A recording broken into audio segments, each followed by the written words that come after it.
아프면 집에서 쉽니다. 코로나19 생활방역수칙 1번이죠.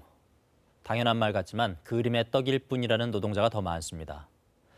직장인을 대상으로 한 설문조사에서 10명 중 4명이 연차를 마음대로 쓰지 못한다고 했습니다.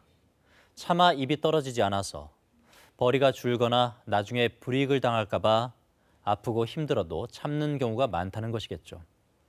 그러다 보니 몸은 더욱 안 좋아지고 끝내 돌이킬 수 없는 지경에 이르기도 합니다. 지난 5년 사이 노동자 1,148명이 과로로 세상을 떠났습니다. 문제는 과로사 노동자 수가 해마다 늘고 있다는 점입니다. 택배 노동자 역시 과로사가 이어지면서 업무 시간을 줄여야 한다는데 국민 10명 중 8명이 동의했다는 내용 어제 전해드렸었는데요.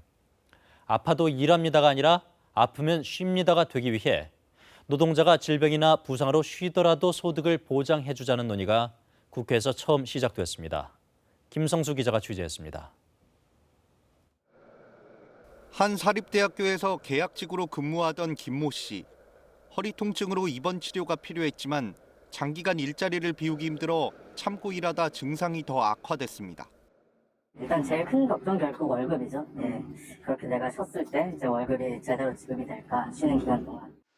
김 씨처럼 아파도 쉬지 못하는 노동자를 보호하기 위해 업무와 무관한 질병과 부상으로 일자리를 비워도 국가가 소득을 보상해주잔 상병수당 의무화 법안이 21대 국회에서 처음 발의됐습니다.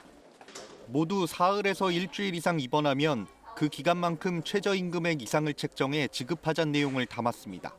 코로나 시대의 사회적 요구가 커지면서 야당인 국민의당에서도 상병수당을 정책과제로 꼽아 다음 달 임시회부터 국회 논의가 속도를 낼 전망입니다.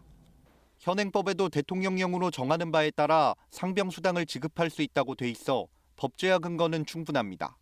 재원 마련이 걸림돌인데 건강보험정책연구원은 상병수당 도입에 매년 최소 8천억 원 정도의 예산이 들 것으로 추산했습니다.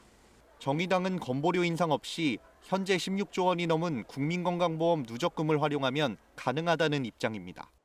재정적인 면을 가지고 논란이 많았었는데 이 코로나 위기 상황에서 더 이상 민생을 방치할 수 없다. 아프면 쉴 수 있는 사회로 가야 된다고 생각합니다. 복지부는 올해 10억 원의 예산으로 연구 용역을 하고 내년부터는 저소득층부터 시범 사업을 한다는 계획입니다. OECD 회원국 가운데 상병수당을 도입하지 않은 나라는 현재 우리나라 한 곳뿐입니다. KBS 뉴스 김성수입니다.